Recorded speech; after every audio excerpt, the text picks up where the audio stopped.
Hello everyone, this is Sam of Historiansplaining. A historian tells you why everything you know is wrong.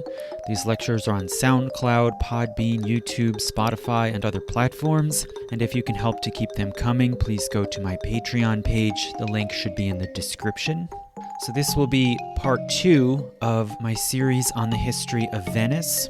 I posted the first one a few weeks ago, part 1, called From Asylum to Empire. And I left that one off basically in the mid-1300s, just before the arrival of the Black Death in Venice. And to look back and recap, the early 1300s, before the Black Death, were arguably the first golden age of Venice. It was a flourishing city with a grand ceremonial center at San Marco, including the Basilica and the Doge's Palace, a massive arsenal in the east capable of building large warships at great speed, a chain of foundries and workshops around the outlying districts of the city, including Santa Croce and glass-making factories in Murano, and various residential districts with old squares or campi and parish churches, hundreds of mansions or so-called palazzi for upper-class families, smaller houses and rented flats for the literate middle-class cittadini and for the laborers, sailors, and artisans of the so-called popolo or populace.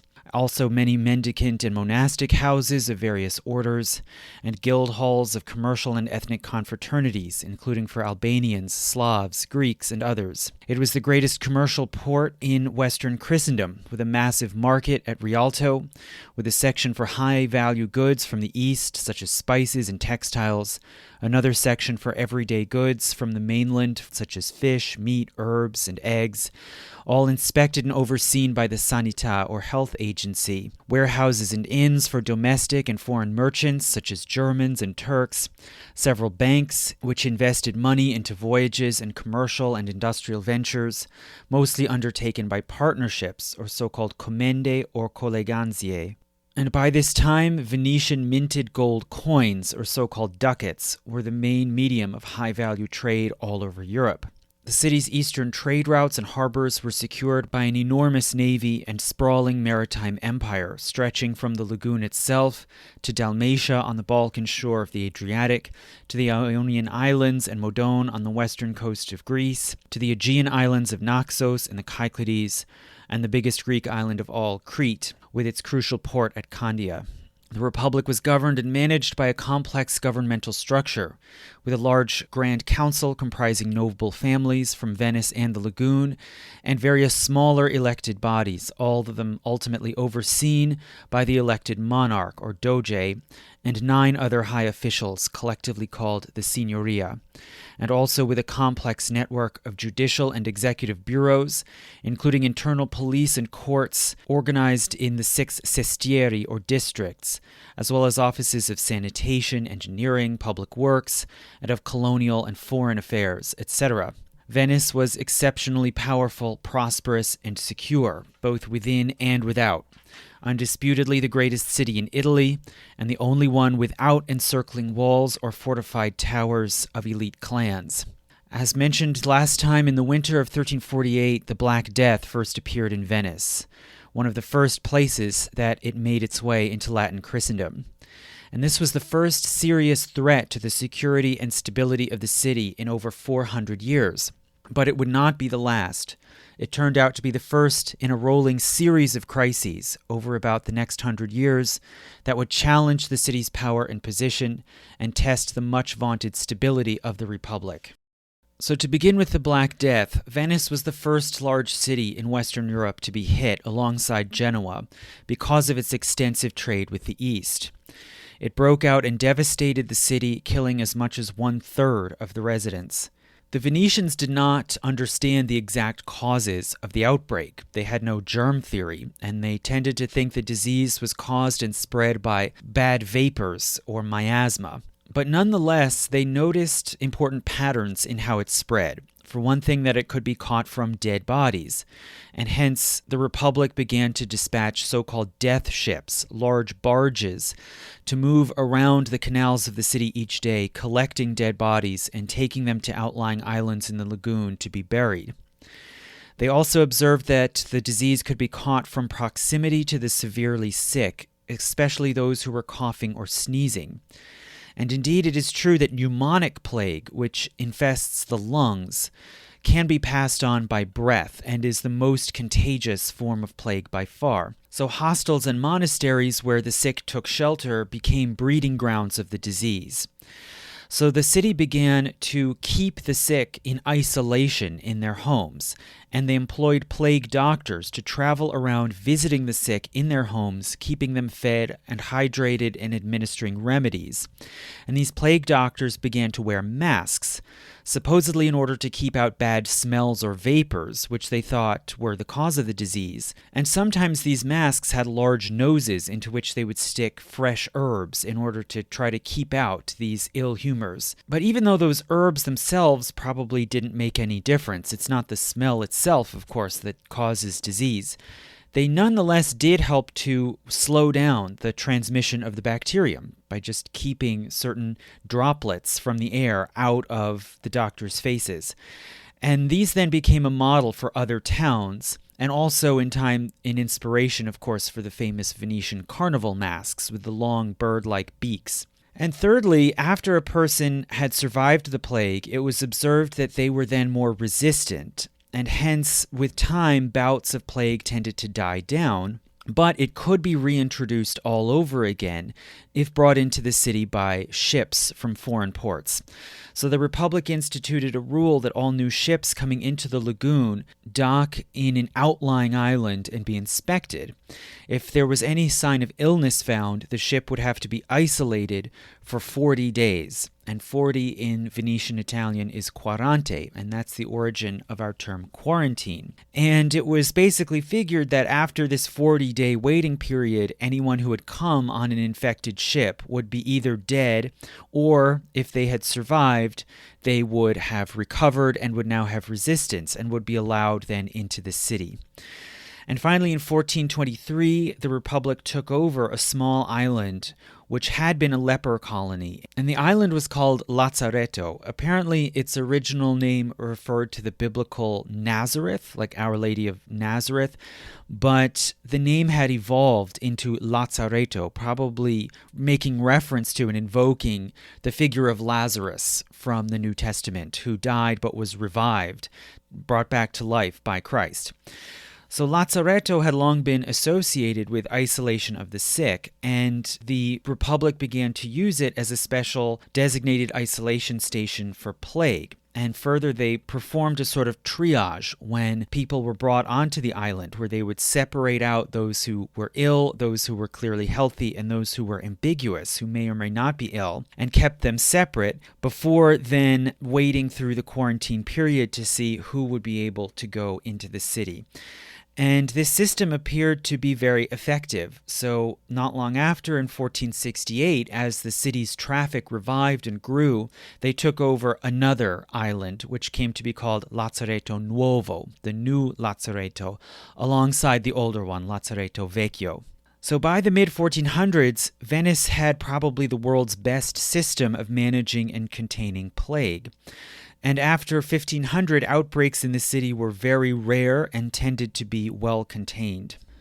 Now, meanwhile, even as the city was struggling with its first outbreak of plague in the mid-1300s, their longtime rival, Genoa, took advantage of this apparent moment of weakness, even though they were also being hit by plague at the same time.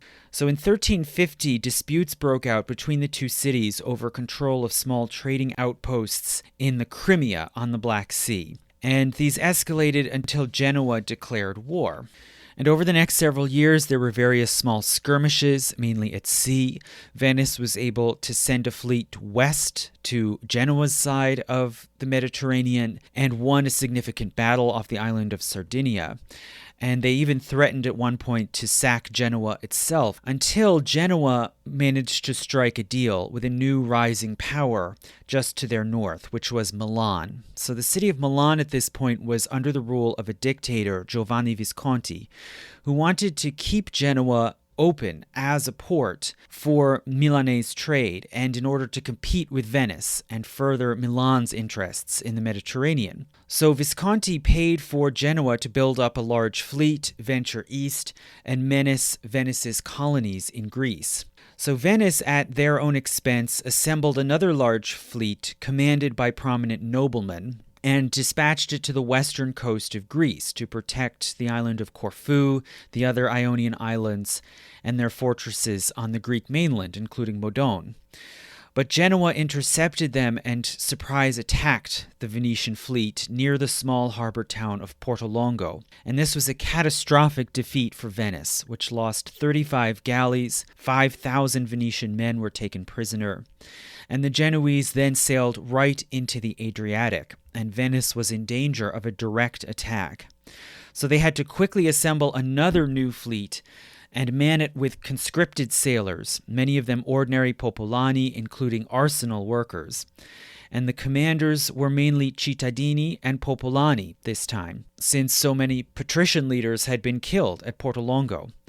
And the popolani who manned this new fleet bitterly resented the failure of those patrician commanders who had lost at Portolongo and whose mess they now had to clean up. And on this new fleet, they did manage to harass and delay the Genoese as they made their way up the Adriatic towards Venice.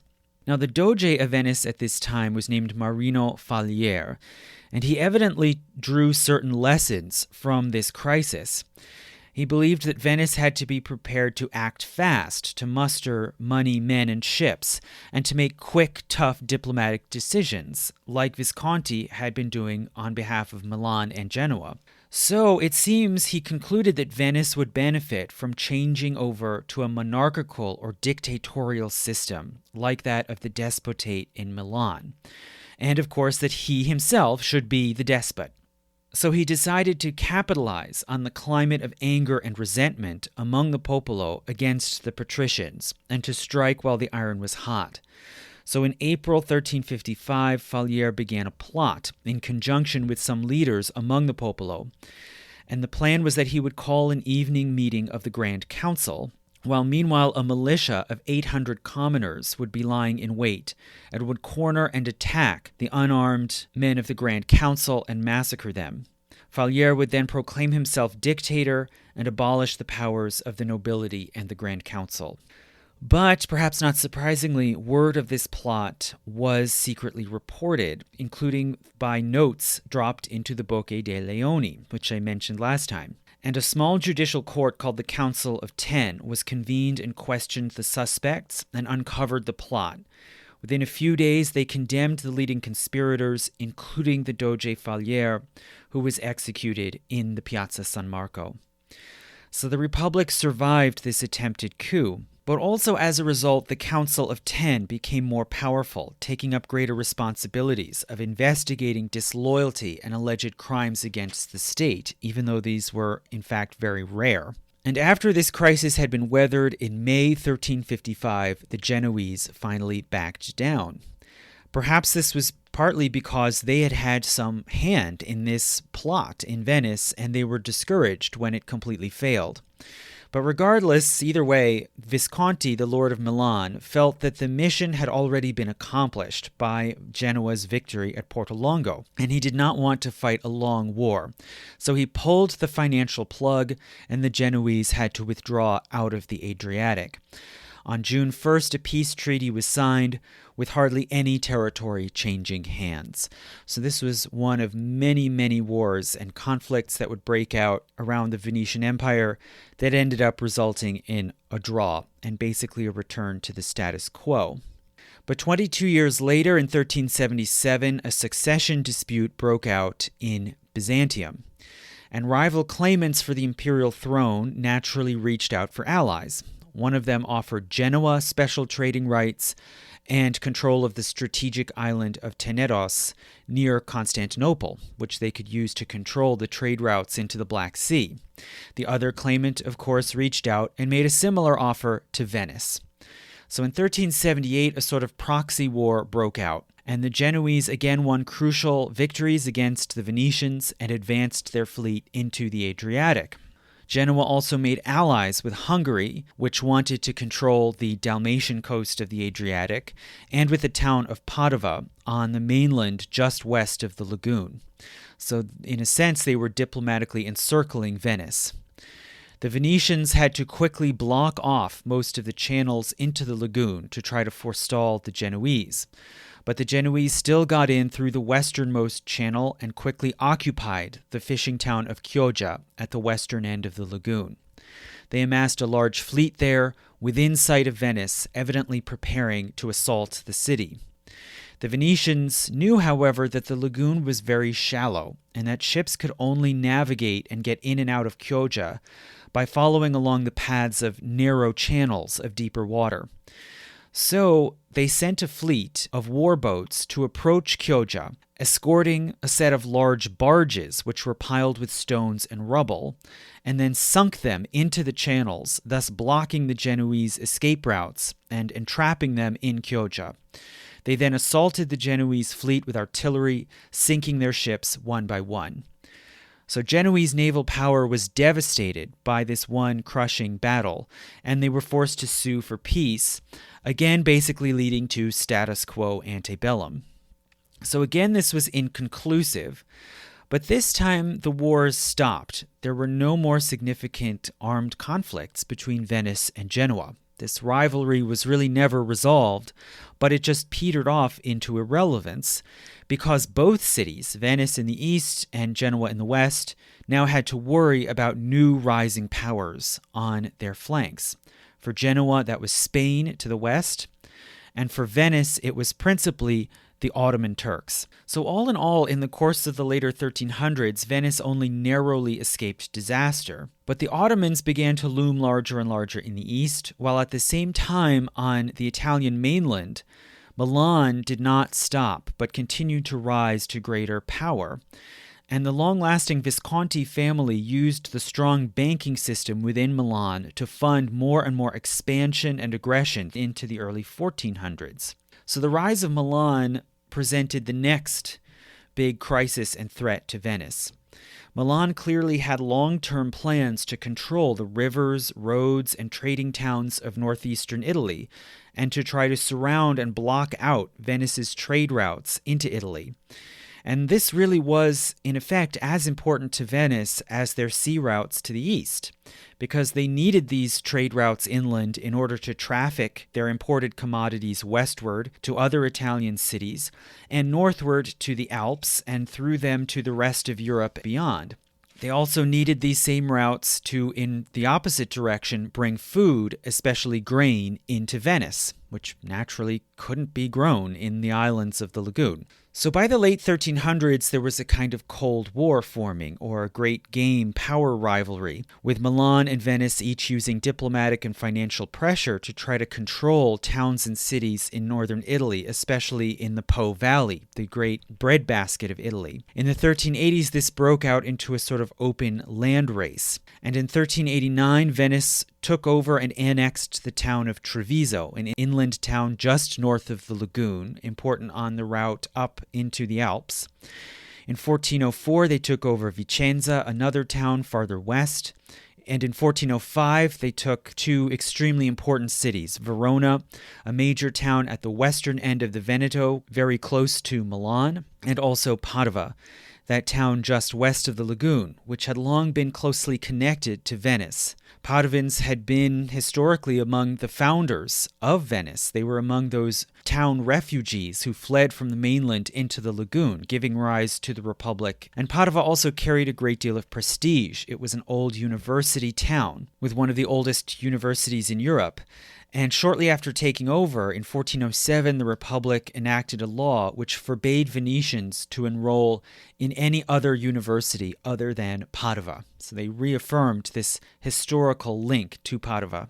In 1418, Venice got into a war with the rising Kingdom of Hungary over control of Dalmatia, that Balkan coast of the Adriatic. And just to the east of Venice, the Patriarch of Aquileia, so this is a long-standing ancient church office, which also now had temporal and secular control over Friuli, that far northeastern corner of Italy, at the northeastern tip of the Adriatic. The Patriarch of Aquileia also made an alliance with Hungary and allowed Hungarian troops to march through Friuli towards Venice. Now, Venice, rather than sitting and waiting for this attack, they took the initiative and invaded Friuli first, and soundly defeated the Patriarch and the Hungarian armies. In 1420, the Patriarch surrendered and ceded all of Friuli except for a few holdout towns. So after this point, after 1420, Venice now had extensive mainland domains, not because they had set out to conquer them per se, but because they were trying to head off what they saw as rivalries and threats from Milan to the west and Hungary to the northeast. And their domains now comprised basically the entire arc of flat lands all around the northern end of the Adriatic, stretching from Verona near Lake Garda in the west, past Padua and Venice, almost all the way to Istria in the east, the peninsula at the northern end of Dalmatia. And hence their domains now formed an almost continuous chain, linking northern Italy and the capital city to the Stato da Mar, the Sea Empire. And Venice was now indisputably one of the 5 major powers on the Italian peninsula, the others being Milan, Florence, the papacy, and Naples.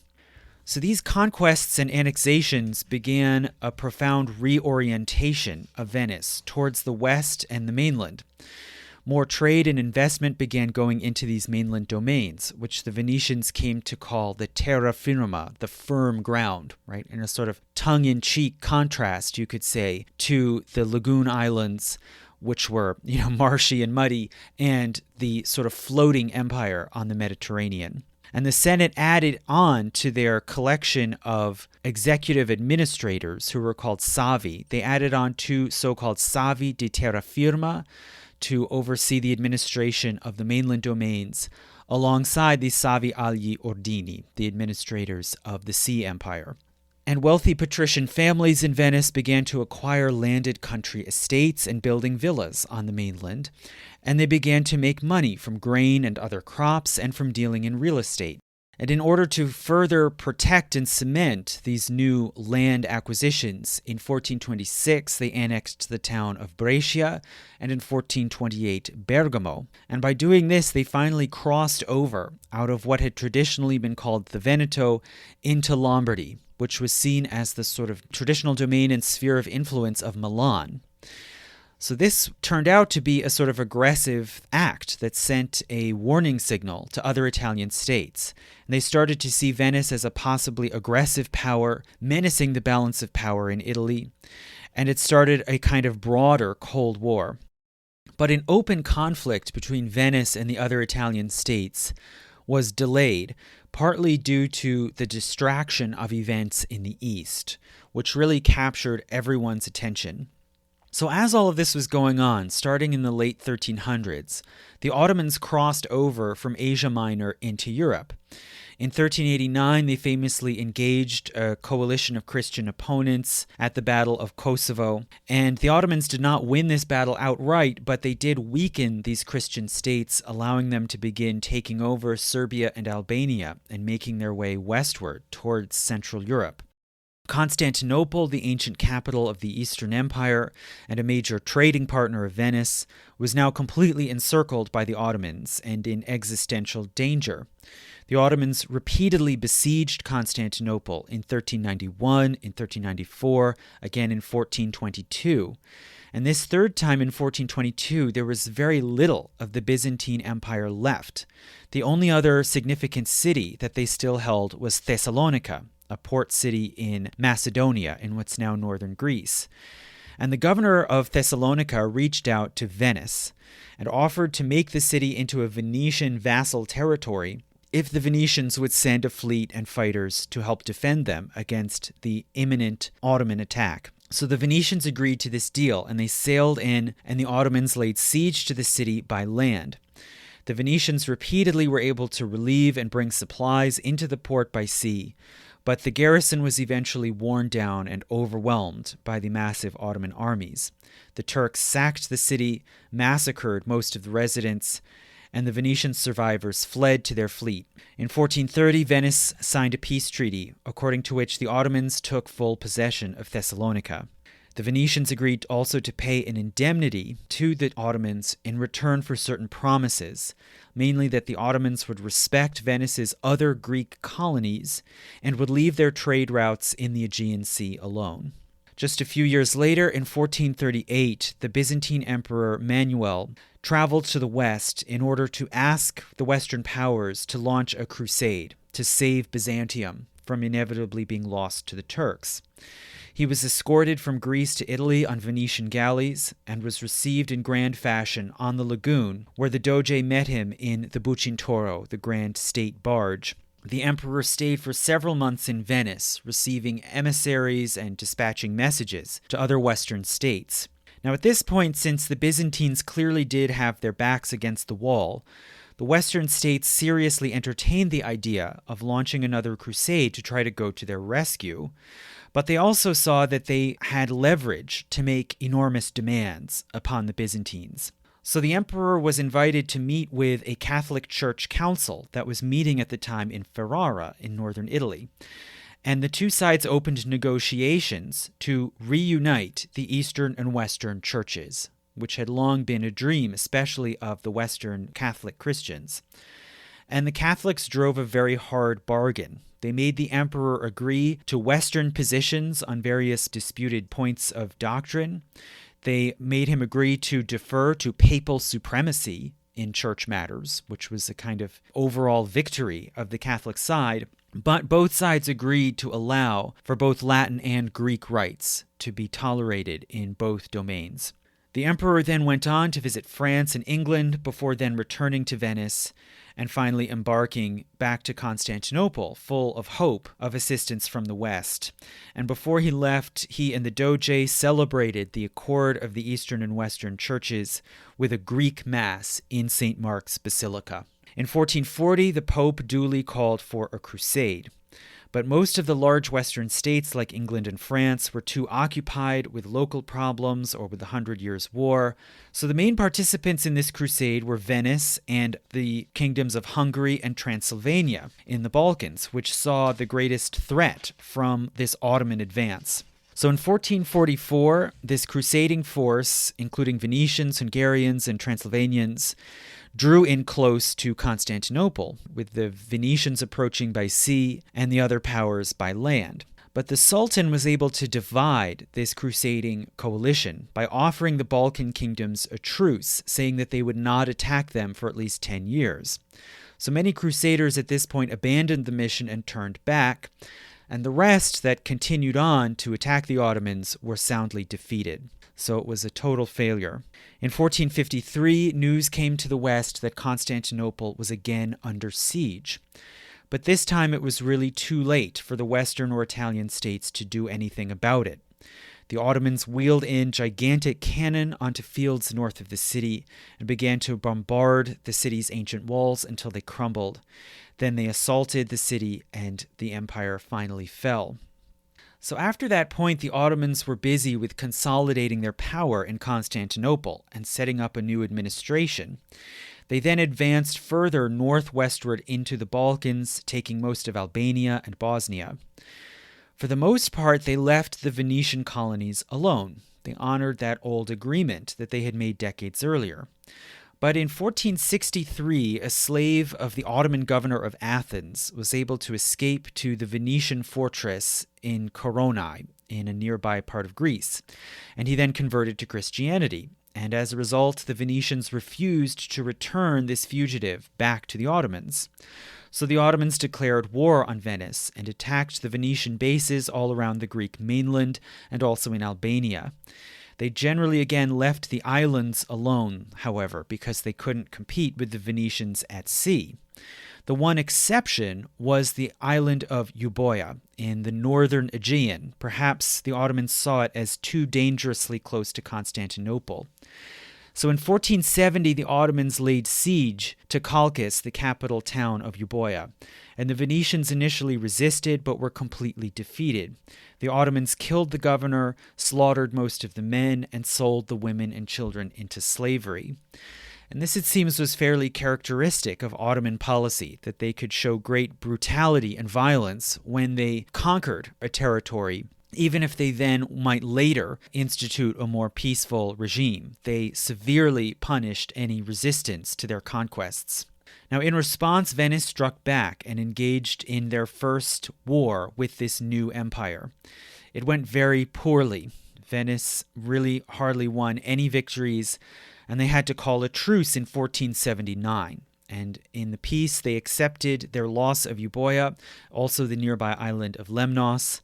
They lost most of their colonies on the Greek mainland, but they were able to keep some more important colonies, such as Crete, the islands of the Cyclades in the middle of the Aegean, and the island of Corfu on the west coast of Greece, close to the Adriatic. Now, just the following year, without even waiting to catch their breath, in the following year in 1480, the Ottoman Sultan Mehmet began his long-planned invasion of Italy, and it was clear that his intention was to conquer Rome and reunite it to the Eastern Rome at Constantinople. His forces landed at Otranto, the southeast corner of Italy in Apulia, and they slaughtered hundreds of residents, often with great brutality. But in 1481, as all of Italy was terrified and waiting for the inevitable onslaught, the Sultan Mehmet died, and the forces in Otranto simply withdrew and went back to Constantinople to take part in this succession struggle. So all of Italy breathed a huge sigh of relief.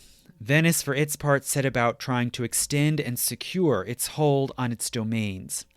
It got a long respite from the wars in the east, as power struggles were worked out in Constantinople. Now further, in 1489, Venice acquired their largest single colony, the island of Cyprus. So that's an important island in the far eastern Mediterranean, very close to the ports and markets of Syria and Lebanon. At this time, it was still a Christian crusader state, and it was the last remnant of the old crusader kingdom of Jerusalem. But it was relatively weak and poor. It was effectively, you could say, almost already a colony of the Italians, where Venetians and Genoese vied and competed for influence and to secure bases for trade. In 1472, the young king of Cyprus, James II, married a Venetian noble lady named Catherine Cornaro.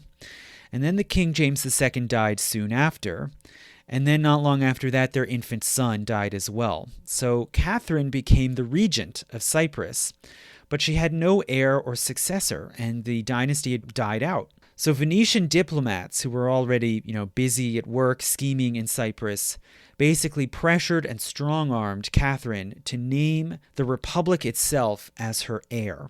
And then in 1489, they more or less forced her to abdicate, and they took over control of Cyprus as a Venetian colony. And Cyprus became the main Venetian base in the far eastern Mediterranean Sea, securing their trade routes to the Levant while circumventing the Turks entirely. It also was a source of wine and sugar, which were fairly lucrative exports under Venetian suzerainty. Catherine, for her part, went back to Venice and then was given a feudal estate at Asolo on the mainland near Treviso, where she then held court and hosted a salon, which was known for art and literature. But with Cyprus in Venetian hands, the Republic had a period of relative peace and prosperity in the colonial empire, and the Turks mostly held back for several decades. In 1495, the Republic also obtained its first strongholds in southern Italy, when they agreed to extend large loans to the Kingdom of Naples, and in return they received control of several towns and castles in Apulia, near the mouth of the Adriatic. So all in all, the sea lanes and the Adriatic, Venice's sort of home sea, were very secure and encircled by Venetian strongholds. After 1500, Venice turned its attention again westward into the mainland, where the Republic was now prospering with good trade and productive agriculture. And it became more concerned with the encroachment of Western powers, especially France and Spain, which started to infiltrate and get involved in the power games in Italy, often allying with either Milan or the Pope. Just after 1500, the Vatican, under Pope Alexander and the General Cesare Borgia, moved to seize the region of Romagna, basically in northeast central Italy, right along the southern border of Venice's domains. So this could be seen as a sort of menacing move towards Venice. But several towns, including Rimini on the coast of Romagna, reached out to Venice and offered an alliance, and even to submit to Venetian overlordship in return for help in beating back the papacy and the Borgias. So again, Venice accepted this deal. It seemed to them like a lucky break and a way to extend their power further along the Adriatic Sea at the expense of the papacy. But the Vatican, of course, was furious and saw this as an insult and a threat. In 1508, the Pope declared a crusade, ostensibly against the Turks and, quote, the enemies of Christianity. But the subtext was that the main target really was Venice, which more and more was seen as a rising threat to all of Italy. So the Pope gathered together a so-called League of Cambrai to attack Venice, and this league included the papacy with its papal states, France, the Holy Roman Empire, and Aragon, a major state in Spain. In April 1509, Venice scrambled to defend itself against huge armies that were massing against them at Milan. And Venice had basically no land army, and so it had to gather a force of about 50,000 fighters, mostly mercenaries, under paid foreign generals called condottieri. In May 1509, the League's army under King Louis XII of France invaded the Veneto and began to approach Venice. And the two forces met at the Battle of Agnadello, and this battle was a huge catastrophe for Venice. The Venetians first engaged German and Swiss infantry and were caught up in a long, costly battle until the French arrived and proceeded to surround them. The Venetian forces were broken and the mercenaries quickly fled. All of Venice's mainland territories were now exposed and defenseless. The French proceeded to occupy many towns and cities, while Padova was taken by Holy Roman imperial forces. And Machiavelli, chronicling all of this from Florence, famously remarked that in just one day Venice, quote, lost what it had taken them 800 years' exertion to conquer. But there were some saving graces. For one thing, these enemies could not penetrate the lagoon. The city itself was apparently still safe, and they had some time to regroup. Also, most importantly, residents of many towns and cities in the Veneto didn't like these new occupiers and remained loyal to Venice. Most importantly, the citizens of Padova revolted against the German troops, and together with small Venetian cavalry teams, they seized back control of the city. Imperial troops then laid siege to Padova to try to take it back, but failed, and the emperor ultimately began to withdraw out of Italy. So with these events, the papacy saw that Venice would not be defeated easily. Even after this crushing blow at Agnadello, they were still fighting back. And at the same time, they also saw that at least Venice's wings had been clipped. They wouldn't be able to keep expanding unstoppably. So in 1510, Venice and the Pope worked out a separate peace. The papacy withdrew from the war, but Venice agreed to pay reparations and ceded to the papacy the right to appoint clergy in Venice, which traditionally had been elected by the people of the parishes. So basically in all of this, the big winners who came out on top were the French, who now occupied Milan, as well as most of what had been Venice's domains, including the city of Verona. So now the Pope at this point became more alarmed about France's growing power. Right? So this is typical sort of complex balance of power politics, right? You've beaten back Venice, but now France seems to be too powerful. And there was a possibility that France might become the dominant force in Italy. So Pope Julius fully jumped ship, making an alliance now with Venice, and began to try to organize another league, this time against France. In 1511, he proclaimed a so-called Holy League, including the Papal States, the Holy Roman Empire, Spain, and now England as well. Venice initially stayed out of this second war against France, but then in 1513, they then jumped ship and made an alliance with France. And they lost many important battles and once again were in danger of completely losing their mainland domains. But they still hung on to Padova until the French cavalry arrived through the mountains. And ultimately the war ended with a complex multi-party diplomatic bargain, with France taking control of Milan and Spain taking Naples in the south of Italy, while Venice miraculously gained back basically all of the territory that they had previously lost in the war against the League of Cambrai. So after all of that drama and intrigue, Venice came out basically once again where it had been before, just returning to the status quo. It was now very exhausted in terms of men and money and resources, but it was unbowed and ready to begin to rebuild. And this whole drama basically underscored the importance of sophisticated diplomacy and espionage, which enabled Venice to play off the larger land powers against one another and stay ahead of events. And after this point, the Signoria launched also a long campaign of militarization and fortification, both on the terra firma in Italy, building up new civil militias and infrastructure, and also in the maritime colonies, with a campaign of fortification, such as at Corfu and at Modone, the last remaining large Venetian stronghold on the Greek mainland. And all of this ultimately paid off, and Venice was able to hold onto their mainland domains and to limit or contain their losses to the Turks. So war with the Turks began again in 1537, when the Ottomans went to war against Venice due to diplomatic feuding in Europe. They attacked on multiple fronts and quickly were able to take Naxos and the other small Cyclades islands in the middle of the Aegean, and also some outlying parts of Dalmatia, but none of the major cities on the Adriatic. And most importantly, the Ottomans besieged Corfu for several weeks, but were unable to capture it. And so the Venetians and the Ottomans made peace again in 1540, with Venice still holding on to all of their major territories, even despite this slow, halting Turkish advance. So by this point, in the 1530s, Venice had arguably already entered into a sort of second golden age, or you might say a silver age. And in many ways, the city and the Republic were basically similar to how they had been 200 years earlier. There was still a small patrician class comprising about 1,000 families listed in the Golden Book and entitled to seats in the Grand Council.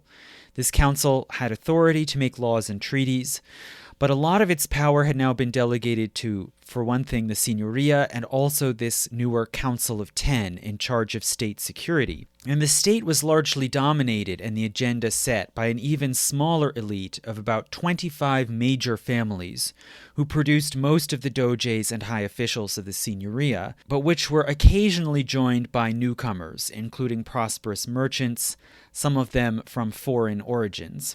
There was also the middle class of cittadini, which comprised many learned professionals like lawyers, doctors, and scribes.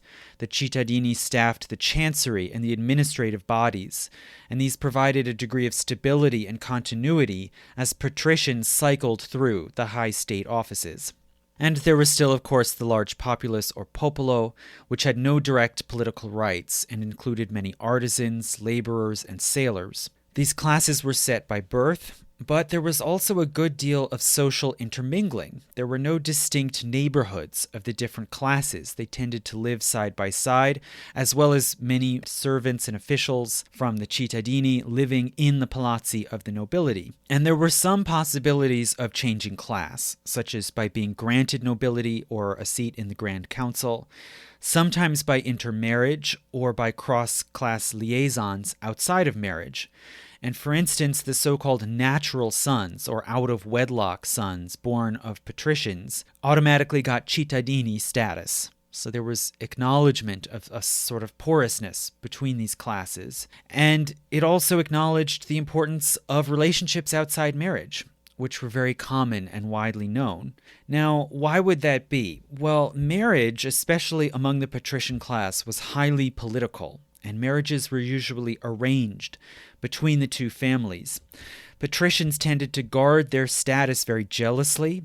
They would tightly control marriage matches in their family lines, absolutely forbade children to marry outside the patrician class, and usually aimed for the most advantageous possible marriage. And they also tried to keep their family estates intact and pass them down in one piece to a single son, thus avoiding diluting the power and wealth of the family.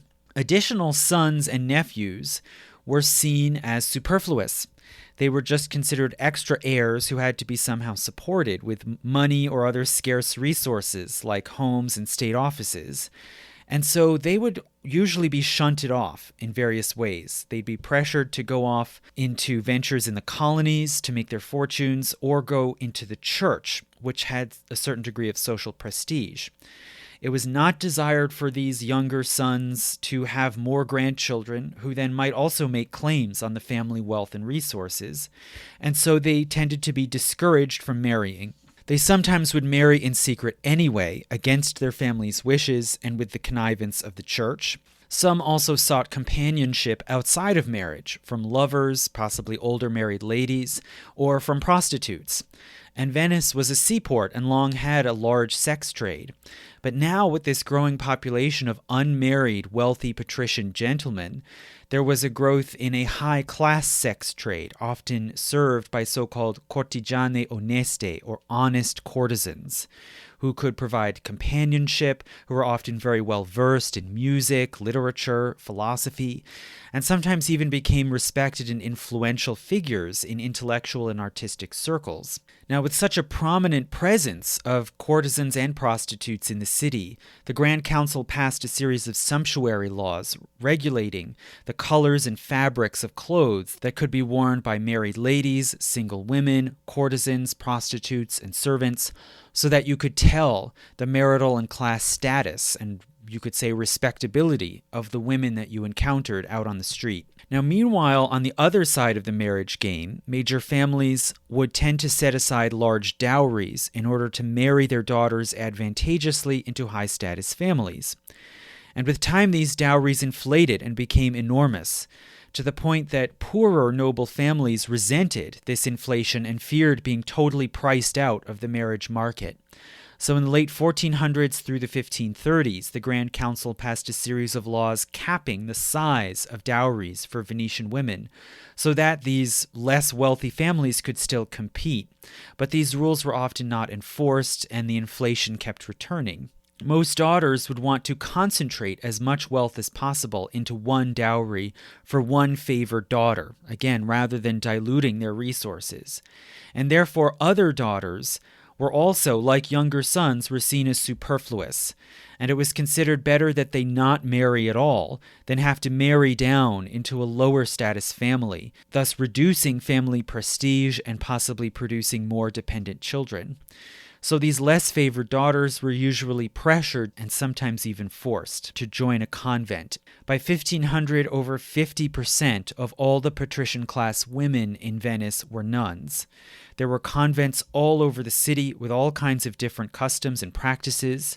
Some nuns were more cloistered than others, some were learned and respected, and some, especially abbesses, were prominent figures in the city and came to symbolize the life of the city. For instance, when a new abbess was elected at the Convent della Vergine, she would ceremonially marry the doge in a sort of symbolic ritual wedding, representing, you could say, the marriage of the church and the state in Venice. All in all, Venice by this time was a very outwardly and theatrically pious city.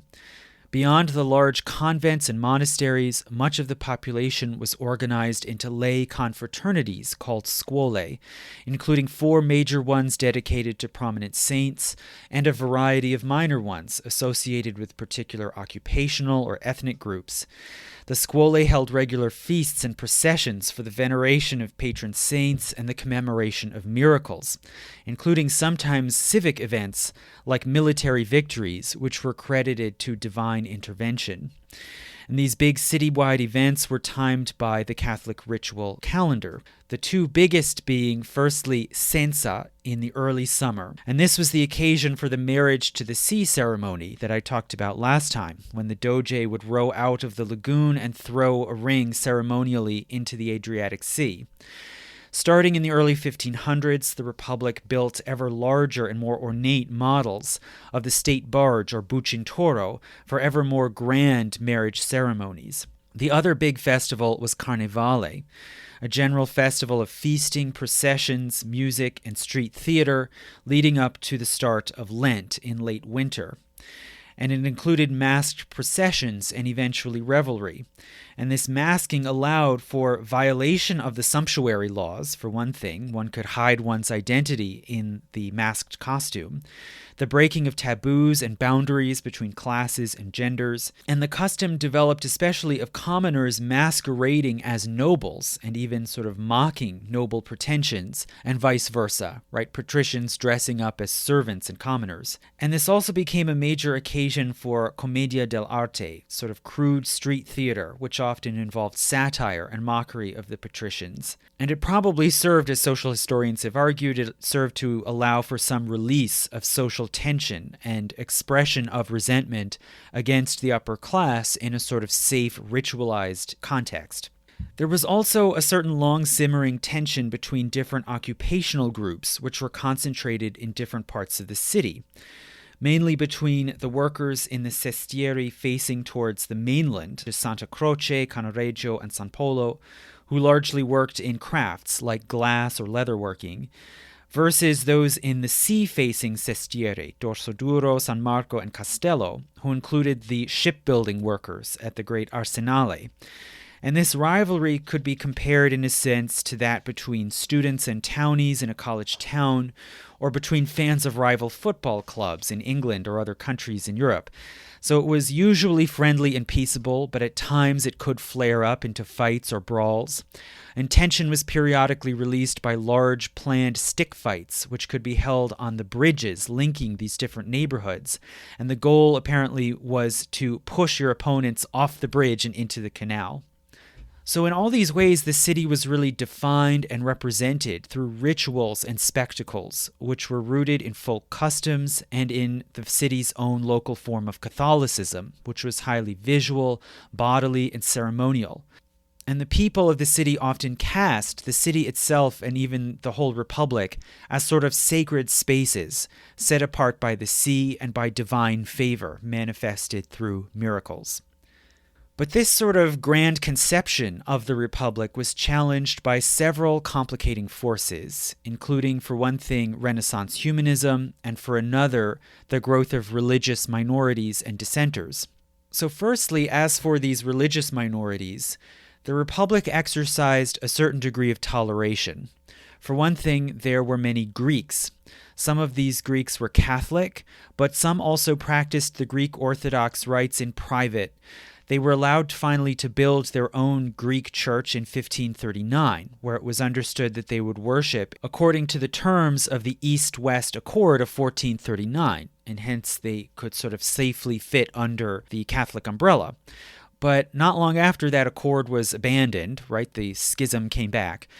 But these Greeks were allowed to simply carry on in their church using the Greek Orthodox rite.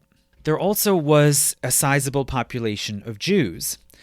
So early on in the 1400s, there were individual merchants and small families that settled, sometimes more or less permanently in the city, and observed their religion underground. Their numbers then grew dramatically after the expulsions of Jews from Spain and Portugal in the 1490s. And technically, these Jews were only allowed into the city on temporary permits and could not worship openly. But the Republic found that they were helpful for trade and for money lending, extending credit especially to the popolo, those who couldn't get large loans from banks or major merchants. So in 1516, the Republic allowed a group of Jews from the mainland towns in the Veneto to come into the city and acquire a piece of land, specifically a disused grassy island up in Cannaregio in the northern part of the city, which had been the site of a foundry for making cannon until the foundry was relocated to the state arsenale. So the Venetian word for foundry was Ghetto, and hence that was the word used for this disused island, which then became the site for a settlement of Jews. And this Jewish group received a formal charter from the Republic, allowing them to live permanently in the city, practice trades, and open shops, to lend money at interest, although it was capped at 10%, to practice Judaism and to form synagogues, and to hold their own courts to administer their own family laws.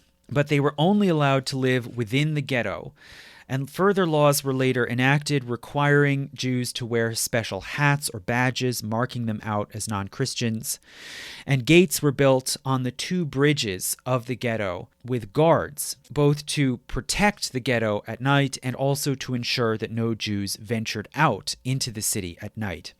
In the 15 and 1600s, Venice became the center of a flourishing Jewish life. In the 1500s, it had about 2,000 to 3,000 people who were organized into 5 synagogue congregations, 2 Ashkenazi, 2 Sephardic, and 1 Italian. The piazza in the ghetto was lined with shops, including for clothing and books. Many also worked as moneylenders or as dealers in rugs and other textiles. Some also were physicians, and these incidentally were the only Jews allowed out of the ghetto at night for emergency visits. Venice became a major center of Jewish learning and scholarship, with their rabbis widely respected around Central Europe, and it became the home of a Hebrew printing press, which produced books of theology, philosophy, and history, mainly for the Jewish market.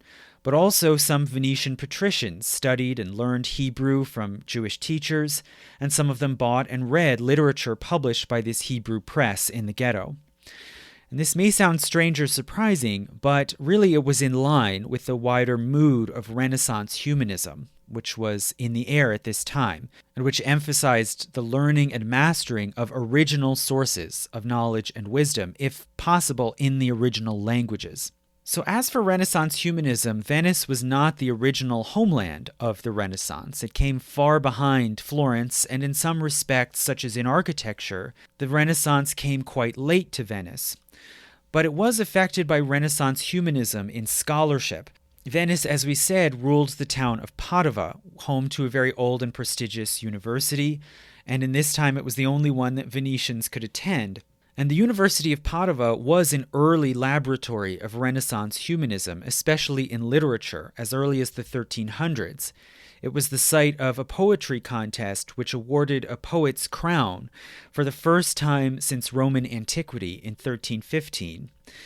And more broadly, Padova became the site of recovery and revival of the Greek and Latin classics, and also after 1400, the site of new humanist methods of science and medicine. It's the place where famous scientists such as Galileo eventually sojourned. But even before then, Venetian nobles would go to study to Padova, take up the new intellectual fashions, and then carry them back to Venice and pass them on through private libraries, monasteries, and scuole in the city. And this combined then with the fact that Venice had a large trade with the Greek East and many Greek speakers within the city who could then help to translate and analyze these ancient texts. And all of this was only further bolstered by the flood of refugees into Venice from the fall of Constantinople in 1453. In 1468, Cardinal Bessarion, a humanist churchman in Venice, donated his enormous collection of Greek and Latin manuscripts to the Republic, which used them to found the Bibliotheca Marciana, or Library of St. Mark, which became the site of classical research and study. And over the course of the 1500s, the Republic built an enormous building for the library, right on the Piazza San Marco, between the piazza and the shore of the lagoon, and facing the front facade of the Doge's palace, showing its sort of central symbolic importance in this place of pride in Venice. And humanism had a series of political and social effects. For one thing, it encouraged a renewed celebration of Venice's republican government as the supposed successor of the ancients, particularly the Roman Republic. And also, the availability of texts and scholars learned in multiple languages made Venice a center of the book trade. And by the mid-1500s, there were multiple presses in Venice specializing especially in inexpensive books for a wide market. And one particular press, the Aldine Press, was founded in 1494 and eventually became the benchmark in book publishing in Europe. It used rigorous standards of accuracy and scholarship, but produced smaller so-called octavo volumes, which were much less expensive than the enormous folios like the Gutenberg Bible, which had been produced for reading from a podium. And these smaller octavo volumes from presses like the Aldine could be carried around in a purse or a pocket for personal reading, for study, or for pleasure. And the challenge was simply fitting a great deal of text onto these small pages, and hence the Aldine Press created a new slanted typeface in order to fit more lines on the page, which came to be called italic. Another further effect, both of Renaissance humanism and of this growing book press, was the infiltration of heterodox religious ideas. So the Protestant Reformation reached Venice fairly quickly and made strong inroads, partly brought in and spread by the book trade and also by the large German community in Venice. In the 1500s, Venice probably had the largest Protestant presence of any place in Italy. Luther's and Calvin's ideas gained followers mainly among the patrician upper class, who especially liked the idea of independent secular authority standing above the clergy. Also, mystical millenarian ideas gained followers among the guilds of artisans, and radical Anabaptists, who called for adult baptism and rejected any idea of an established institutional church, gained a large following among the poor commoners and laborers. And this Anabaptist underground among the popolo was widespread and long-lasting. So naturally, the papacy was very dismayed by this large Protestant movement in Venice. And in 1547, the Vatican was able to finally pressure the Signoria into establishing an office of the Inquisition to investigate and pursue heresy in the Republic. And this office of Inquisition was ostensibly independent, but really it was under the purview of the Republic. And it would be headed by a committee of 6, 2 of whom were simply sort of scribes and functionaries. One was a church-appointed inquisitor, and 3 were Venetian patricians appointed by the Signoria. So it was clearly structured with the intention for these Venetian grandees to monitor and check the activities of the Inquisition. They did censor books that went against Catholic doctrine, like Protestant books, and they also set about questioning and sometimes prosecuting suspects of heresy, mainly Protestant preachers and leaders, and then also in later years, sorcerers, adulterers, Freemasons, and those accused of blaspheming against God, St. Mary, or the state, since the Republic of St. Mark was considered a sacred institution. As for Jews, these were not technically under the jurisdiction of the Inquisition, except for those who had been baptized into the church and who then Judaized or began to revert to Jewish practices. So these were considered heretics and hence under the authority of the Inquisition. But unlike in Spain, where these backsliders or Judaizers would be prosecuted, in Venice they were usually just quietly told to move to the ghetto and openly practice Judaism. That as long as they did that, they were basically considered acceptable.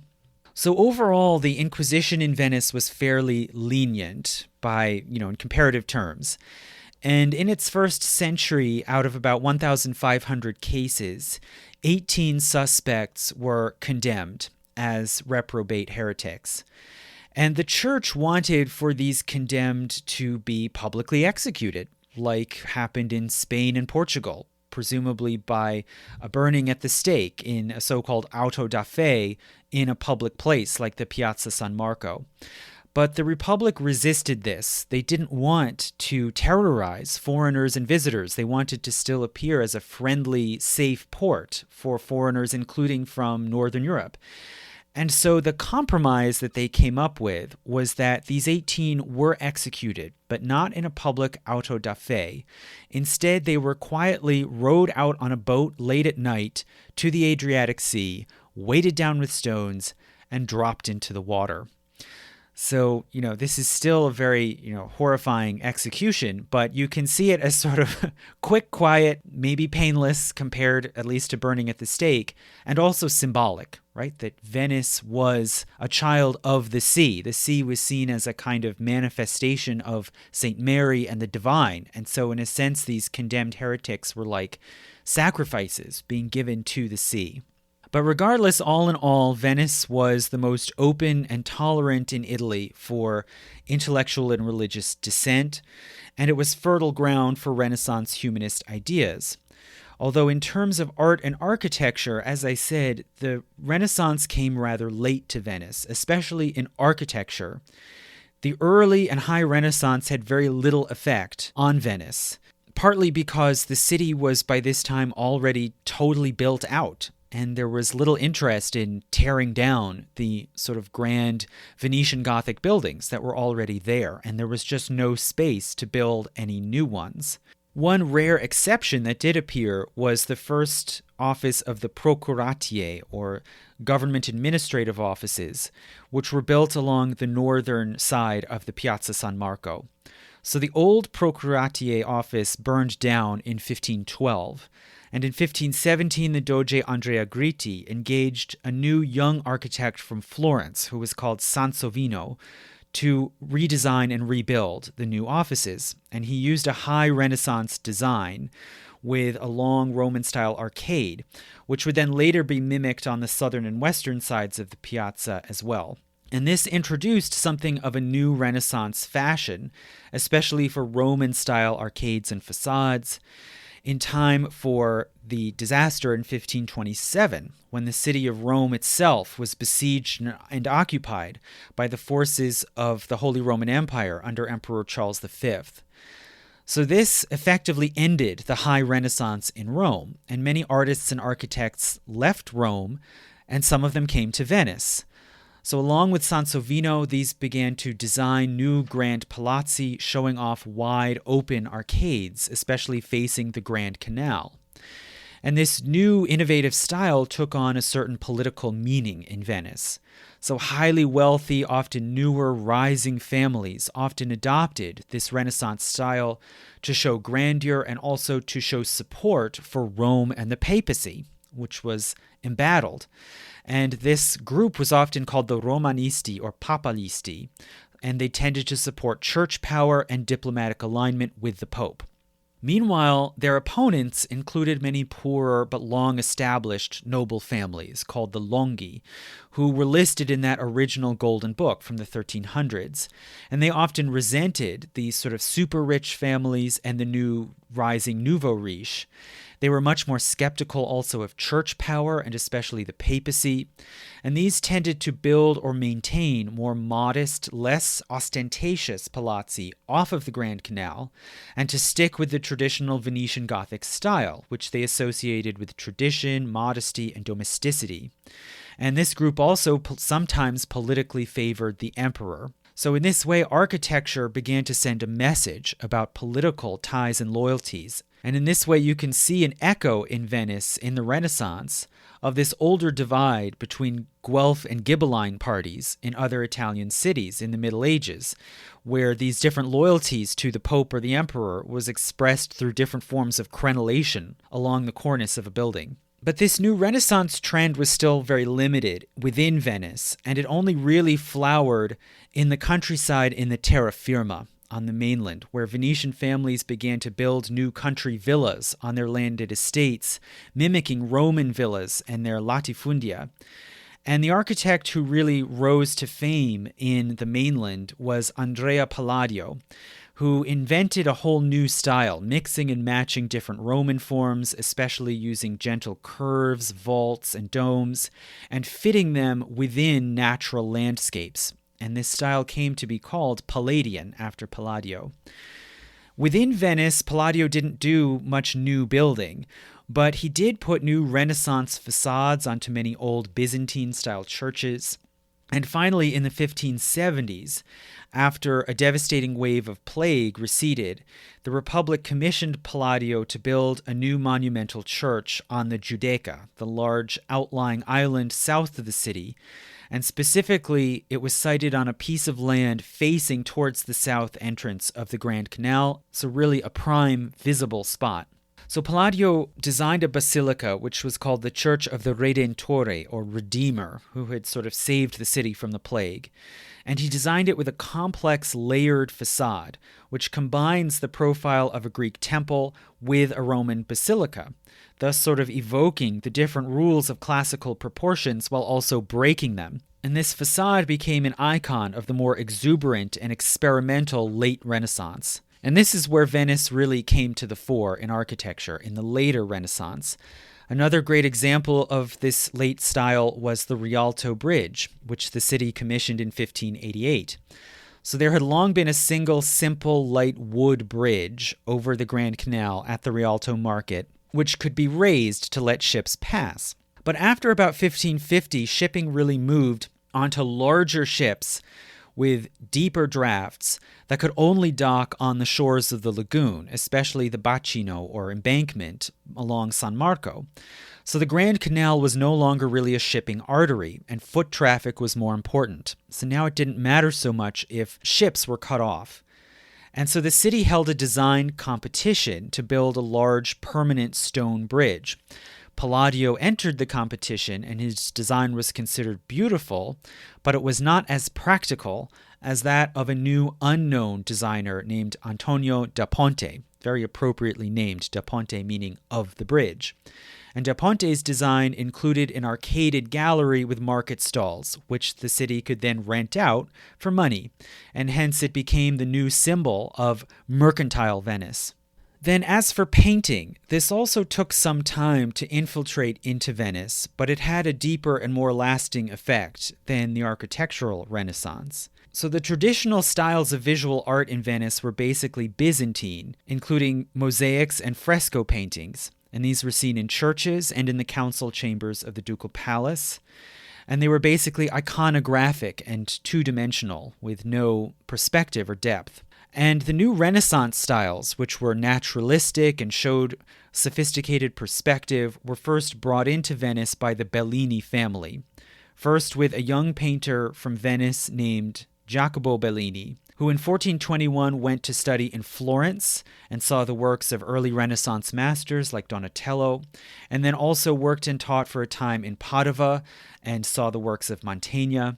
And furthermore, he learned the techniques of oil painting on canvas and brought these back to Venice. And this led to an artistic revolution. So oil painting allows for greater freedom and expressivity for the painter, and it also preserves better in the damp sea air. So whereas frescoes tended to peel, fade, and even crack in the damp and salty sea mist of Venice, oil paintings held up. So Jacopo brought these techniques into Venice and further trained his own sons, Gentile and Giovanni Bellini, in the new art form. And it eventually caught on and became fashionable for churches, monasteries, and scuole to commission oil paintings on religious themes. And also some noble families commissioned landscapes and portraits for their palazzi. And other painters eventually took up and developed this art form, and it became a trend also to show scenes of religious processions or saintly miracles set against the backdrop of elaborate, detailed scenes of the city, showing the canals, the boats, the shops, and the activities of ordinary people. And this began a long tradition of depicting Venice itself as a kind of marvel or spectacle. Other masters then took up and further developed this Renaissance style and moved it into the late Renaissance period, including Titian, Tintoretto, and Veronese. And unlike the Florentine or Roman masters who emphasized perspective and straight lines, and who focused on solid forms like buildings, these Venetian painters emphasized color and light, as in seascapes, and focused on curving, organic forms like the female body, trees, cloth, and especially clouds. So the depiction of weather became a sort of hallmark of this Venetian style in the midst of this wet, cloudy Venetian climate. So Venice gradually became a showcase for virtuosic and innovative art, seen in painting and also even more so in the world of music. So for centuries, Venice was like other cities in the West, in the sense that one heard various forms of folk song in homes and on the streets, sometimes accompanied by simple instruments like flutes, and one also heard church music, which was basically chant or plain song, sung in the style called a cappella. And a cappella today, that phrase is used to mean purely vocal with no instrumental accompaniment. But at this time, it could mean no instrumental accompaniment or with instruments that simply followed along with the voices in direct parallel, following along the same melodies without any divergence. And this style was considered simple, somber, appropriate for church worship. But starting in the 1500s, Venice began to experiment with more complex liturgical music with polyphony, And this started especially in the Basilica of San Marco, which had a great deal of artistic independence because it was under the purview of the state. It was not a cathedral under the direction of the church, but rather it was a state shrine. It was technically the chapel of the Doge. And the Basilica of San Marco happened to have two separate choir stalls flanking the apse. And so the Republic began hiring music directors who could write different vocal lines for the two choirs and could exploit different changing harmonies among different voice parts and ranges.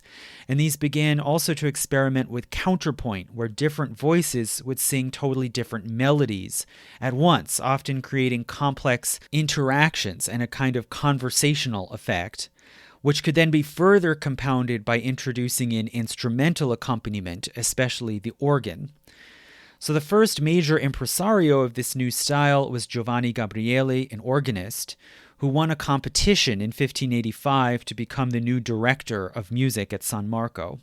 And the style then swept through the churches in Venice, and the city started to become a musical mecca. And craftsmen who made musical instruments, such as organs, violins, and woodwind instruments like flutes and recorders, gathered in Venice, and the manufacturing of musical instruments became a significant new industry, alongside printing and glassblowing.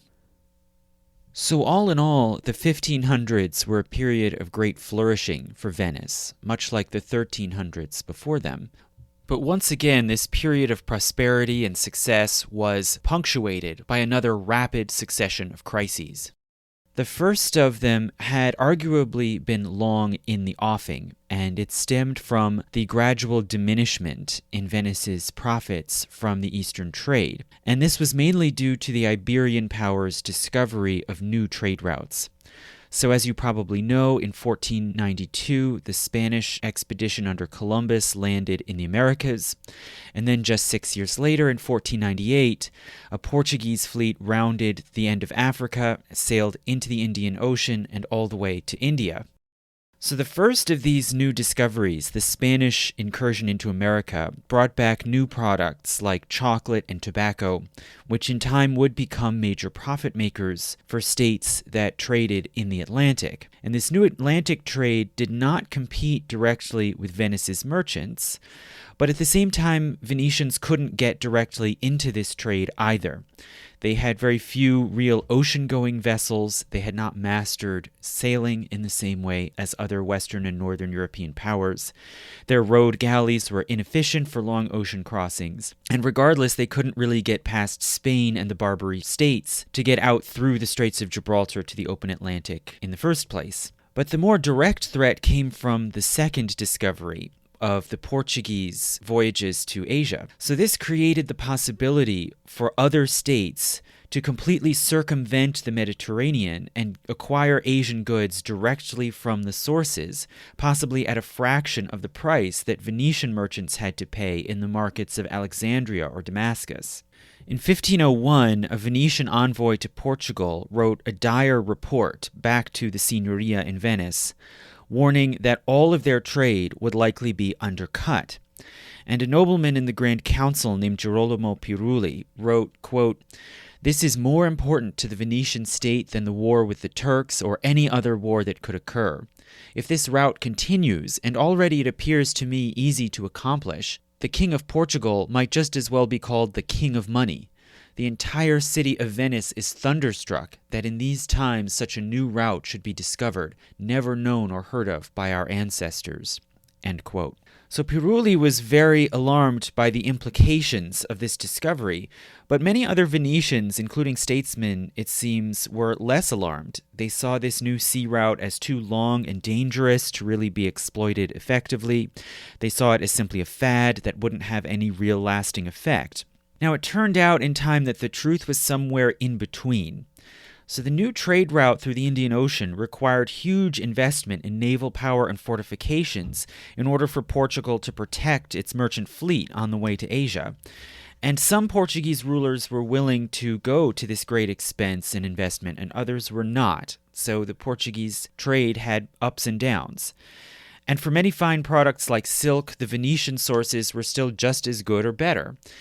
But specifically for spices, the Portuguese were able to get a real advantage. They could now obtain spices like cinnamon from Sri Lanka, pepper from India, and nutmeg and clove from Southeast Asia, from the area that they came to call the Spice Islands.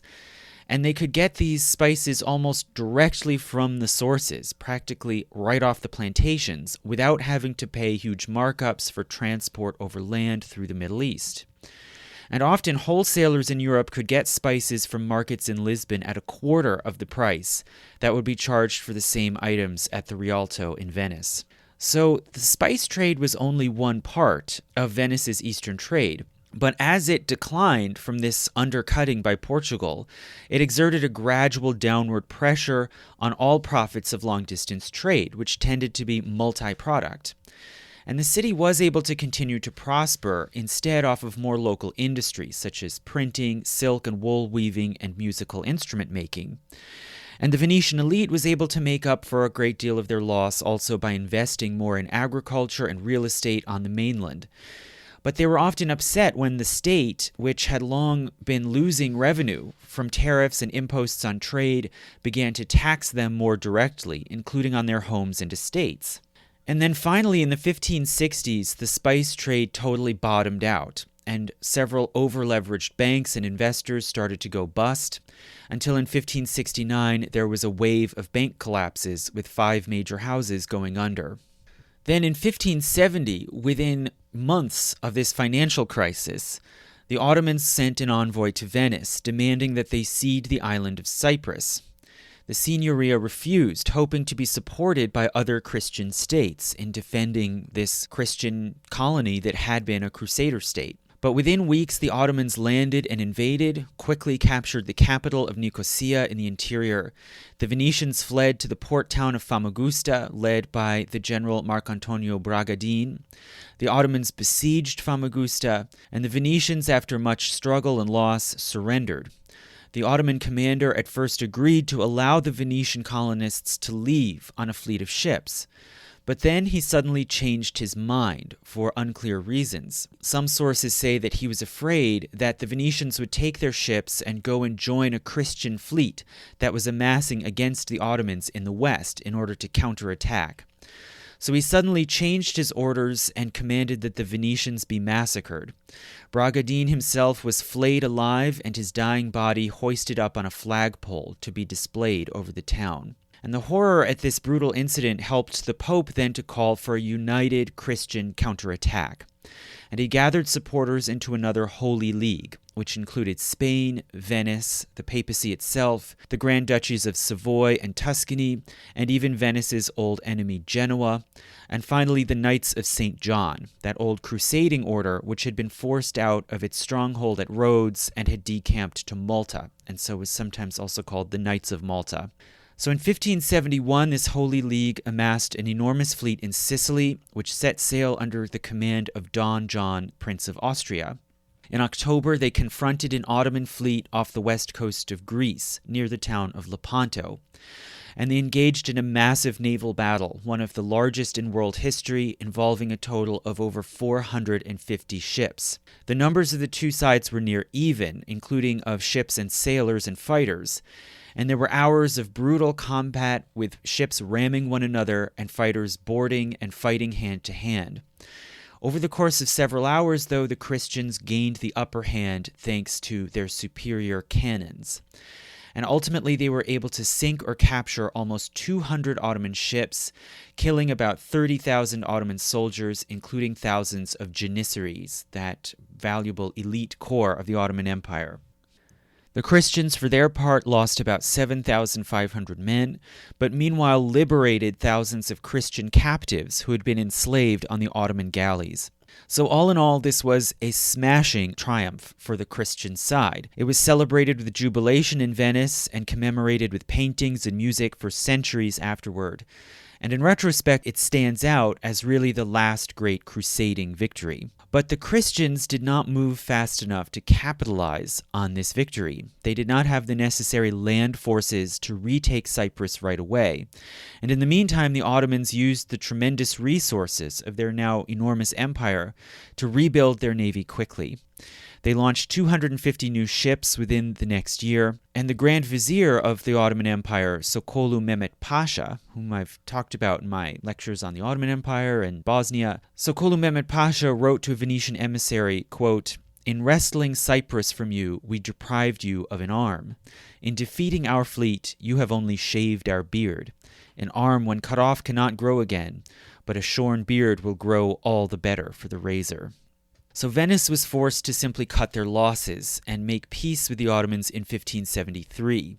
They agreed to cede Cyprus to the Ottomans and to give up more small towns and borderlands around Dalmatia. The Ottomans now were encroaching dangerously close to Venice.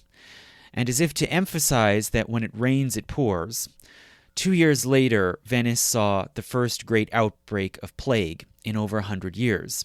So the disease, as we had said, had been largely contained, and this allowed the city to grow through the 1500s, including from immigration from the mainland territories and from foreign countries. And it had become more and more crowded and tightly packed. So there was a huge wave of plague which lasted from 1575 to 77 and killed a bit over 1/4 of the population. Among the casualties was the renowned painter Titian, who was given a special exception. He was not buried in one of the mass graves on the outlying islands, but given a dignified tomb in one of the churches of Venice. And in 1577, after this wave of plague finally receded, the Republic commissioned Andrea Palladio to build the Church of the Redentore on the Giudecca, right across from the mouth of the Grand Canal. And it also inaugurated a new annual ceremony, where each year in the summer, on the anniversary of the end of the plague, the city built a massive floating pontoon bridge, crossing the lagoon from the embankment in Dorsoduro over to the Giudecca, and held a procession over this bridge to the church to give thanks for deliverance from the plague. Then the next crisis, which had been forming and building more gradually, came to a head after the end of the century, and this stemmed from political reformism. So there had long been currents of dissent and division, both among the three social classes in Venice and also within the patrician class. There had long been tensions, as we mentioned, between different noble families, with poorer families resenting the super rich and powerful magnates. And this had led to repeated fights, for instance, over the limitations on dowries. The poorer nobles often drew on Renaissance humanism, arguing for greater equality and for more modest artistic styles as against the extravagance of the rich, as represented in the new mansions of the Romanisti. So you can see an irony here that Renaissance political thought was clashing against Renaissance artistic styles. And in the later 1500s, after about 1580, a younger generation of nobles, most often from the more modest families, coalesced into a loose political faction called the Giovani, or young men, as against the older established magnates who were called Vecchi, the old. And the Giovani wanted further laws restricting extravagance. They passed laws banning the serving of luxury meats like peacocks at feasts, and sumptuary laws limiting jewels and fine fabrics that women could wear in public. And it happens that many learned worldly women in Venice, some of them overtly feminist, objected to these laws. And in 1600, 2 female authors published essays protesting against these sumptuary laws on the grounds that they infringed on women's freedom to express themselves through clothing. But regardless, in terms of the Constitution, the Giovani wanted to curtail the extensive growing powers of the Council of Ten, that small court that operated in secret, usually controlled by the major magnate families. And the Giovani wanted to return power to open courts and venues, including the Grand Council itself, where every noble family had an equal voice. But the biggest and most controversial cause over which the Giovani clashed with the Vecchi was limiting the power of the church. So the church is a huge presence in Venice, with tremendous wealth, many monasteries, convents, and friaries, gobbling up land, which was a very scarce and precious resource in the city. So in the last years of the 1500s, the Grand Council enacted laws aimed at clawing back real estate from the church. For one thing, forbidding tenants to return land that they had leased from the church, in effect confiscating those lands for secular use, requiring permission for the founding of new religious houses, and forbidding citizens from bequeathing land to the church in their wills. So these new laws provoked fury in the Vatican after 1600, and finally in 1605 this building tension came to a head when city authorities arrested an abbot and another churchman who had been accused of a string of crimes, including rape and murder. So church authorities demanded that these two clergymen be handed over to them to be tried in ecclesiastical courts under canon law, which they considered their prerogative. But the Republic refused and proceeded to prosecute the two men in secular courts under Venetian law. So this feud can be seen to echo much older medieval struggles, such as the fight in England between King Henry II and Thomas Becket, right, over this question of who gets to arrest and prosecute clergy who are accused of breaking the law. And this fight escalated until finally the Pope issued an interdict, effectively excommunicating the whole city and all their territories, banning any commerce or intercourse with Venice, and forbidding priests to perform any of the sacraments in Venetian territory. Now, not surprisingly, the churchmen in Venice still performed the sacraments anyway, in defiance of this interdict. They were mostly local men chosen by their local parishes. They were going to keep performing the sacraments rather than effectively condemn all their parishioners to hell. So the Republic rejected the idea that the Pope had any right to excommunicate them in the first place, and they appointed a state advocate, a monk theologian named Paolo Sarpi, who was very educated in Renaissance humanism and in history. And Sarpi argued for a separation of church and state, for the supremacy of the state in civil and criminal matters, and that the church should be purely spiritual, unsullied by worldly politics.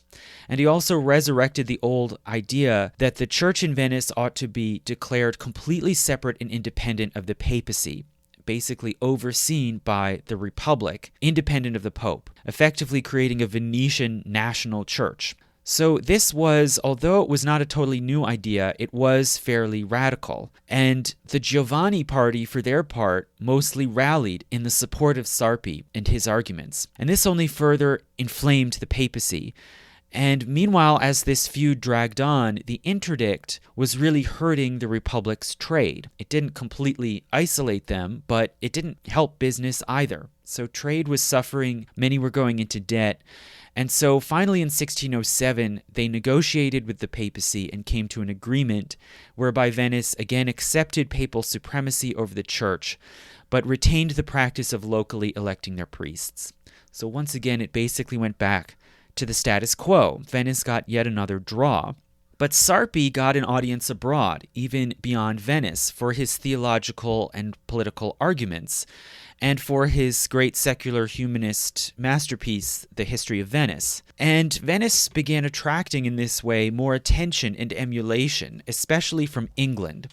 So many English in the 1600s flirted with republicanism, but also tried to combine it in different ways with monarchy and with the aristocratic prerogatives, such as the House of Lords.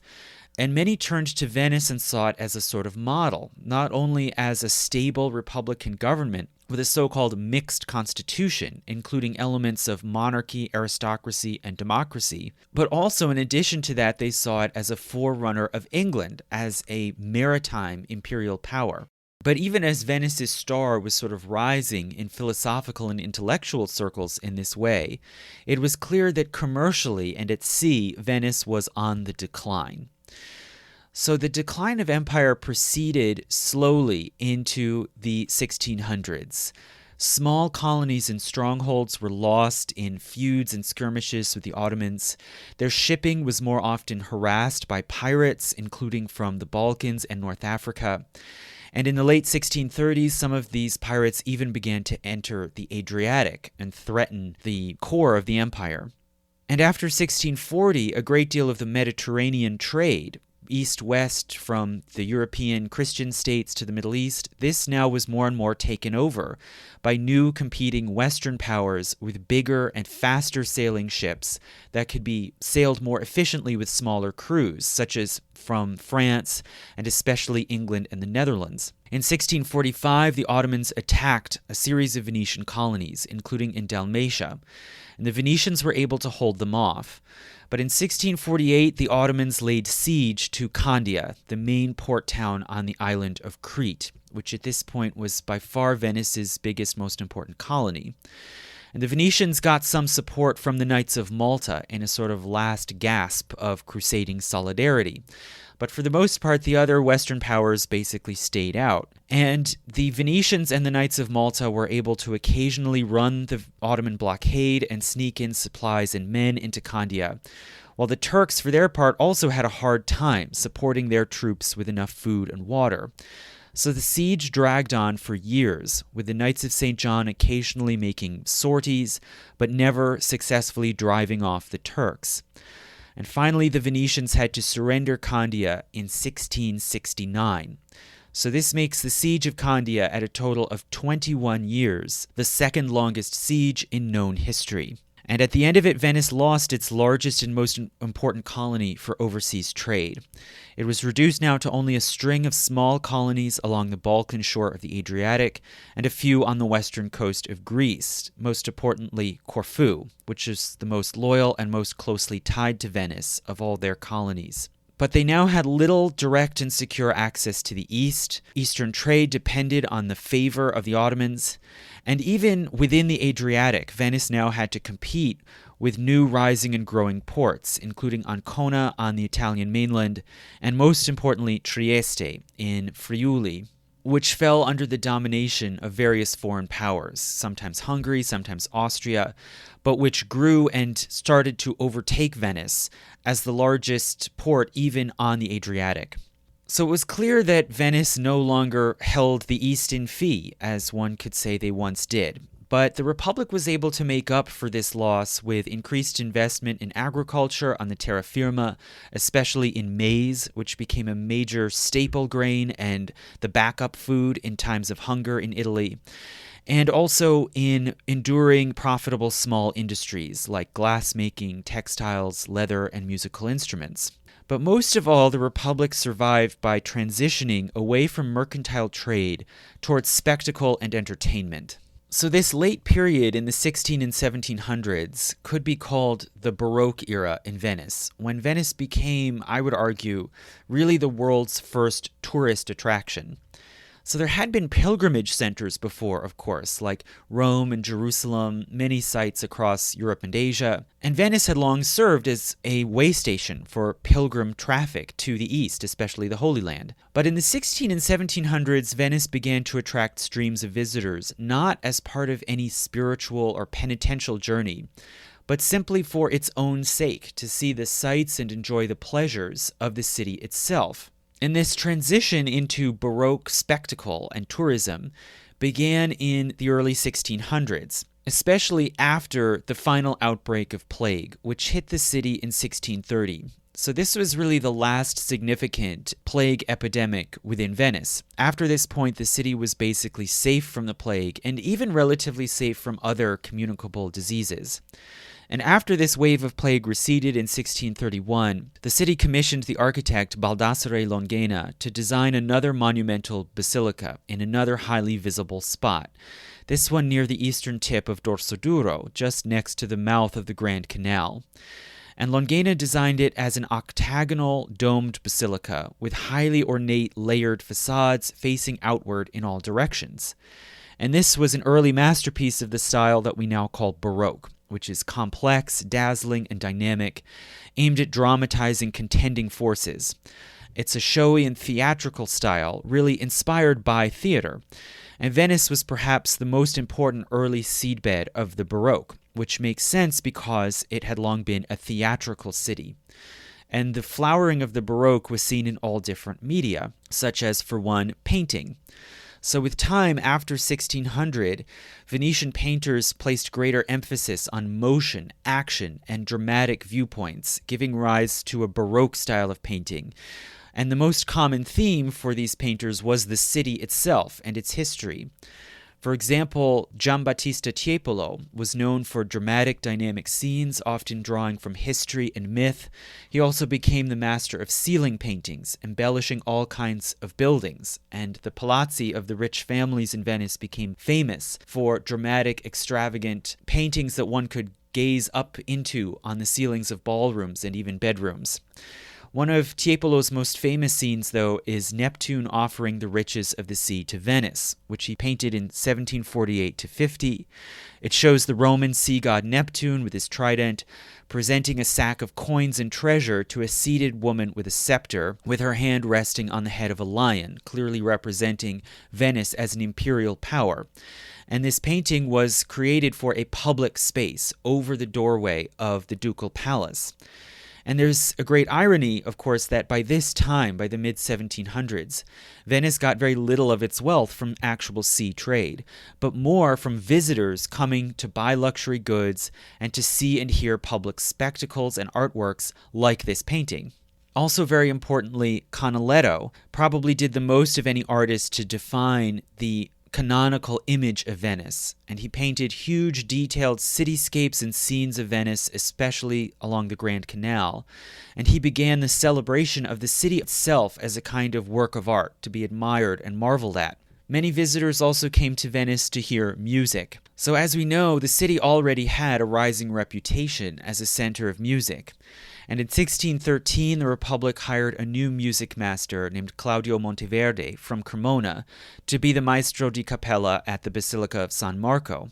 And he further developed complex forms rich in counterpoint into the style that we call Baroque. And this then took over the churches and chapels around Venice and also spread into new venues, including the secular theater. So theater also had a long history in Venice, of course, as part of religious processions and in the Carnevale, and it was also a major home of commedia dell'arte, the traditional Italian street comedy, which was usually improvised.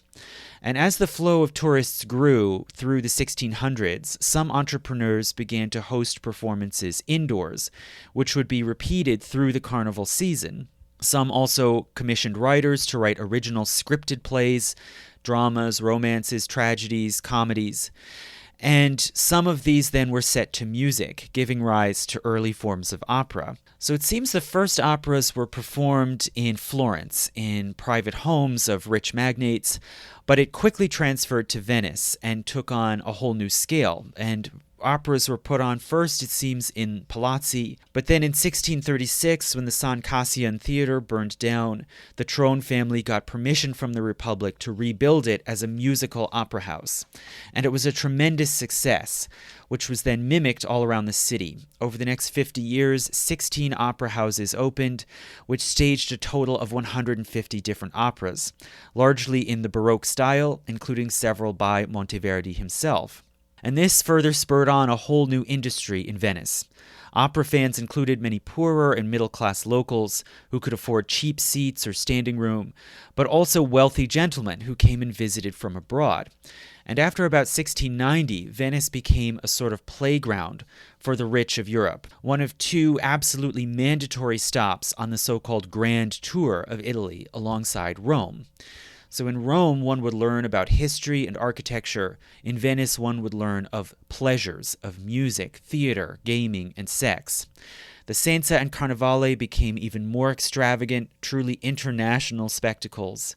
In 1727, the Republic launched the largest, most ornate and final form of the Bucintoro for the marriage to the sea ceremony. And this boat was covered in sculpted ornaments and gold leaf and outfitted with rows of upholstered seats for the entire signoria. So the city by this time was crawling with foreigners for stretches of months each year. And it was especially popular among Englishmen, who were emerging now as a new upper class, wealthy from trade and empire, and who saw Venice as a kind of mirror and model for themselves. And they would often come with retinues of servants, guides, and tutors, and stay for a week up to several months. In 1740, Lady Mary Wortley Montagu, who was the wife of an English diplomat, traveled on her own to Venice. And she said she didn't like it, and she wrote back to England, quote, "I cannot absolutely say the day of my departure, though I very sincerely wish for it, and have reason more than usual, this town being at present infested with English, who torment me as much as the frogs and lice did the palace of Pharaoh." So you can see here this sense of Venice being overcrowded with foreign visitors is not a new thing. It's been around for centuries. Venice provided a market for a rapid proliferation of new businesses geared towards these visitors, such as hostels, coffee houses, which became among the most popular and famous in Europe, and small semi-private gambling parlors hosted by Venetian ladies, colloquially called casino, meaning little house, which is, of course, the origin then of our word casino. There also were many high-end brothels and bordellos. Venice had already had a large prostitution and courtesan industry, which could now easily transition to serving these visitors. And all of these venues together formed a kind of floating world, like one might find at the same time in Edo or Paris, but much more concentrated into a small space. And this world, which was filled, it seems, with clandestine political and sexual intrigue, was chronicled most famously by Casanova, a Venetian nobleman and adventurer who was very much a creature of this late Baroque demi-monde. And what is more, these industries, including gambling and the sex trade, were generally legally permitted by the Republic, but heavily regulated and taxed, because the Republic recognized that they really needed them as a new source of revenue with the loss of their trading empire. So to outsiders, especially other Europeans, the city became a sort of symbol of love, beauty, sex, and decadence. But still, some art forms like orchestral music continued to be geared also towards more pious visitors, and were largely developed in religious spaces, like especially the convents. So among the many convents of Venice, there were several so-called foundling hospitals, which were those that accepted abandoned babies, especially who were offered to them by poor or unwed mothers, which would then be raised in the convent. In the 16 and 1700s, some of these foundling hospitals trained the girls in music, which was a skill through which they might be able to support themselves or raise money for the convent or attract husbands and be able to marry and leave the convent. The biggest of these was the Ospedale della Pietà, which was the largest house on the Grand Canal.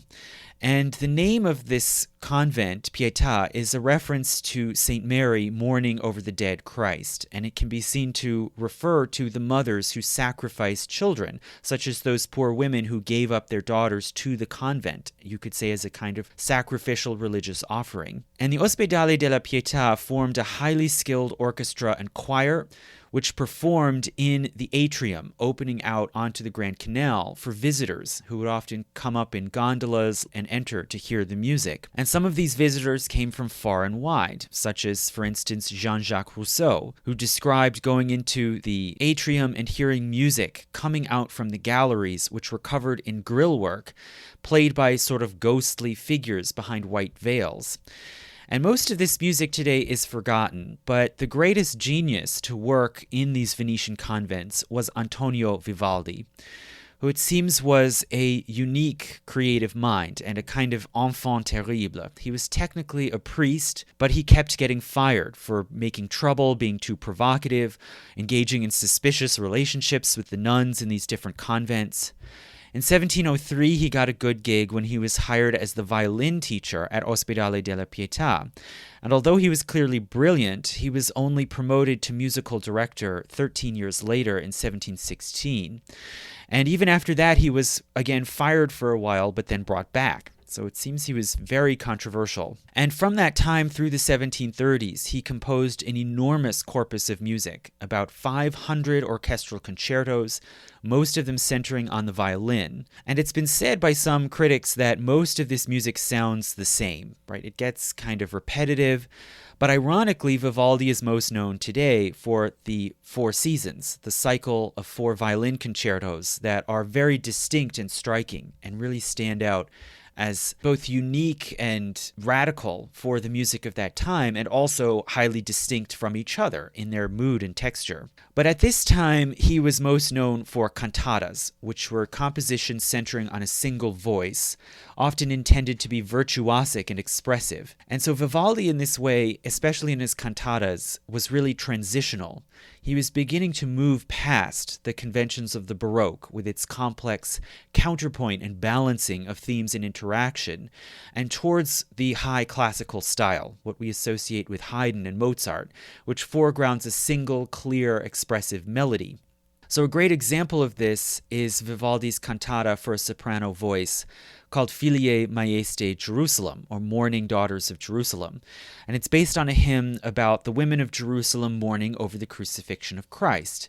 And hence it's again a reference to the name of the convent, and also to the nuns themselves, who in performing the piece take on, you could say, the persona of these women of Jerusalem. And it begins with a repeating, simplified Baroque instrumental pulse, interrupted then by a long pause in reference to the first line of the hymn, Sileant Zephyri, meaning the winds fall silent, into which steps then the sole soprano voice introducing a melodic theme, and then engaging in a complex interactive conversation with the instrumental accompaniment.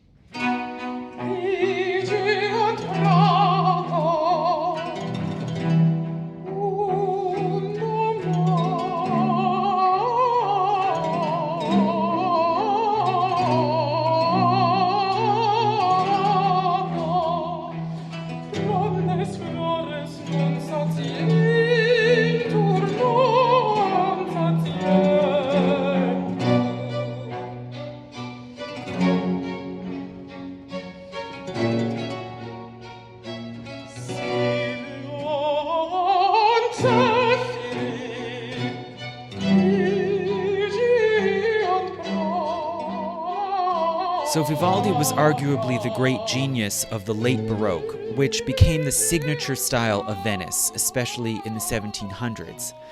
But even in his lifetime, the demand for music in Venice was beginning to diminish, and it was partly a victim of its own success. So opera had been seen and embraced by so many fans from all around Europe that it became fashionable around the entire continent, and it was beginning to catch on in other bigger cities to the north and west, like Paris and Vienna, and these cities had more space to build bigger venues for more grand productions. And so fewer musical aficionados were bothering to go to Venice in order to hear concertos and cantatas or Baroque opera. So Vivaldi, for his part, in his last years, moved to Vienna to try his hand in the new capital of music, but he had little success and died in obscurity. So you could see here a new crisis emerging as Venice begins to be overshadowed even in these innovative forms of art and entertainment.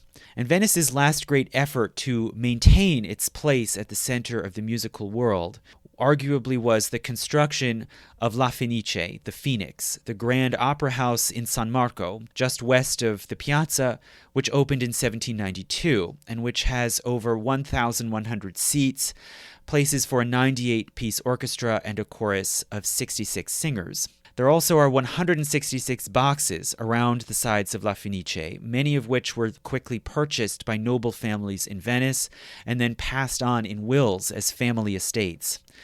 So La Fenice shows the effort of Venice to compete on the world musical stage, but by the time it was built, the French Revolution had already broken out, and political tumult was underway and beginning to spread beyond France. And this ancient republic would come into the crosshairs of this new revolutionary movement. So in the early 1790s, in the early stages of the French Revolution, some Venetians did sympathize and embraced Jacobin ideology, calling for the democratization of Venice. But they were a minority. It seems that most people, including both Popolani and the nobles, preferred stability and continuity. In 1792, the French Revolutionary Republic engaged in a war with Austria, which was under the rule of the Habsburg dynasty. And they dispatched the young general Napoleon to attack Austria, and he did so by going first through northern Italy. And the Venetian territory then was caught in the line of fire between these two much greater and more modern powers of France and Austria. Now, in accord with an old diplomatic agreement with Austria, the Venetian Republic allowed the Austrians to move their troops into Italy and through Venetian territory to try to engage the French. And Napoleon, for his part, took this as an indication that the Republic was in cahoots with the autocratic Habsburg Empire. And it's apparent that he had a sort of classically French view of Venice. So whereas the English saw the Venetian Republic through kind of rose-colored glasses as this model of stability and a perfect balance of monarchy, aristocracy, and democracy, the French, for their part, saw the Republic as archaic, repressive, and completely dominated by the aristocracy. So Napoleon views Venice as an enemy run by corrupt oligarchs who suppress dissent and oppress the commoners through secretive organs like the Council of Ten. And it seems natural to him that they would then team up with a reactionary absolutist monarchy like Austria. So Napoleon's conflict with Venice was immediately politicized, and when he saw that they were, in his view, cooperating with the Austrians, he made threats and demands to the Venetian emissaries, demanding that they not only join his side against Austria, but also that they introduce political reforms in Venice, like democratic elections, and that they release all political prisoners, even though, as the Venetians pointed out, they didn't have any, in contrast to the French Revolutionary Republic, which had executed thousands of people. So this feud escalated until in 1797, Napoleon, at a diplomatic meeting with the Venetians, erupted in fury and declared, quote, "I will be an Attila to the Venetian state." Now, this can be misunderstood. He did not mean that he was going to destroy the Venetian Republic, but curtail it, taking away all their mainland territories and limiting their domain just to the city itself, much as Attila, in popular memory, had chased the Venetians' ancestors off the mainland and forced them to take refuge in the lagoon. He subsequently sent a fleet into the Adriatic, which supposedly was just there to patrol the sea, but a squadron of 3 boats eventually crossed into the lagoon, and Venetian ships blocked them, and a firefight broke out with one of these French ships before it could retreat. Napoleon then moved in a larger fleet with cannon, and he threatened to bombard and even destroy the city unless the Grand Council would dissolve the Republic and hand over custody of the city to the French. On May 12th, the remaining councillors in Venice met in the Doge's palace, and they agreed that they had no choice. And even as crowds outside in the piazza chanted Viva San Marco, the councillors voted 512 to 20 to abolish themselves and give in to the French demands. So Napoleon forces landed and occupied the city and began to destroy symbols of the Republic. They tore down statues and images of the Lion of St. Mark.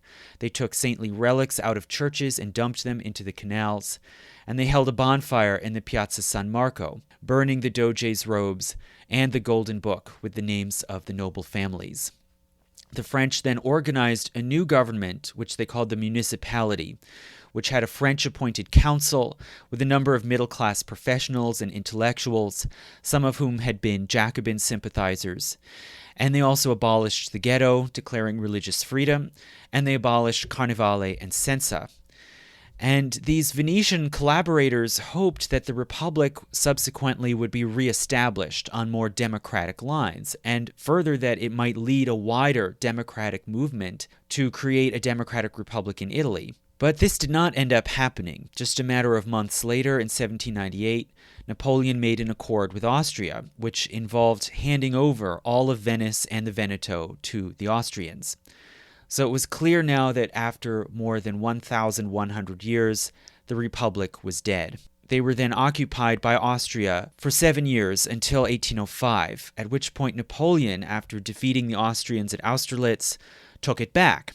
And this second French occupation was somewhat different. By this time, Napoleon no longer even pretended to be a supporter of democracy. He had declared himself emperor of France and had ambitions to rule a Europe-wide empire. And so he governed Venice autocratically, and he began, you could say, the modernization of Venice. which was a highly disputed and controversial process. So the French demolished the old church of San Gimignano at the western end of the Piazza San Marco in order to complete the continuous neoclassical arcaded facade that now wraps around three sides of the piazza. He shut down the Arsenale, and he demolished the poor, almost slum-like tenement area east of San Marco, running along the water's edge towards Castello. And in its place, he built a long avenue along the water and a series of public gardens, reminiscent of Paris. And that happens to now be the site of the Biennale art exhibition. And the whole neighborhood around it is now among the most luxurious and upscale in Venice. So this can be seen as emblematic of a turn towards the deliberate shaping and reconstruction of Venice, often by outside governments in which Venetians do not have a direct voice, and a sort of remodeling of the city for its scenic beauty and for the benefit of tourists and visitors. And this would become the terrain of struggle then over the next 200 years, which hopefully I will then discuss in a final part 3. So finally, thank you everyone for listening. Thank you to my patrons, and thank you to Sarai Cole, the American operatic soprano, for giving permission to use her version of Sile ant Zefiri. And thank you again to my patrons. In previous months, I've been thanking patrons alphabetically by name, but since I've gone through the whole alphabet and we're now nearing a new year, I want to thank my patrons by month, and especially cite those who have been consistent supporters. So since we're close to the beginning of January, I will thank all of my current active patrons who originally signed up in the month of January, at whatever point over the course of the last several years since the pod began.